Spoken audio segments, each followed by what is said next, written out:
Howrah bridge কেন রাত 12টার সময় বন্ধ রাখা হয় জানলে চমকে উঠবেন। হাওড়া জেলায় হুগলি নদীর উপরে 22 লক্ষ টাকায় নির্মিত ঐতিহাসিক হাওড়া ব্রিজ আজও মাথা উঁচু করে দাঁড়িয়ে রয়েছে। এই সেতু কলকাতা শহরকে যুক্ত করেছে, তবে জেনে অবাক হবেন এই ব্রিজটি দুপুর ও রাত 12টার সময় কয়েক মিনিটের জন্য বন্ধ করে দেওয়া হয়। তবে এর কারণটি সত্যিই চমকে দেওয়ার মতো।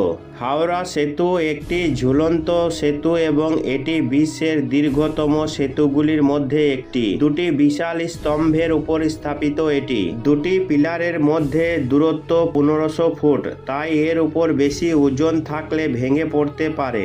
আসলে ইংরেজদের আমলে যখন হাওড়া ব্রিজটি বানানো হয়েছিল তখন ইঞ্জিনিয়াররা ভেবেছিল 25,000 টনের বেশি ওজন নিতে পারবে না দুই দিক থেকে থাকা স্তম্ভ দুটি। আর বুদ্ধিজীবীদের মতে যে কোনো ব্রিজ ভেঙে পড়ার সময় হলো 12টা, কিন্তু তার উল্লেখ করেননি যে দুপুর 12টা নাকি রাত 12টা। আর সেই কথা মেনে দুপুর ও রাত 12টার সময় 3 থেকে 4 মিনিটের জন্য সমস্ত যানবাহন বন্ধ করে দেওয়া হয়। যদিও এই তথ্যের কোনো বৈজ্ঞানিক ব্যাখ্যা নেই। প্রতিনিয়ত এই ব্রিজের দেখভাল করা হয়, কিন্তু তার সত্ত্বেও ব্রিজের কাঠামোতে মরচে পড়তে শুরু করেছে। মানুষের পানের পিক ও পশু পাখির মলমূত্রের কারণে ব্রিজটি ক্ষতিগ্রস্ত হচ্ছে, কিন্তু কেউ জানে না আর কতদিন মানুষের ভার সইবে এই ব্রিজটি।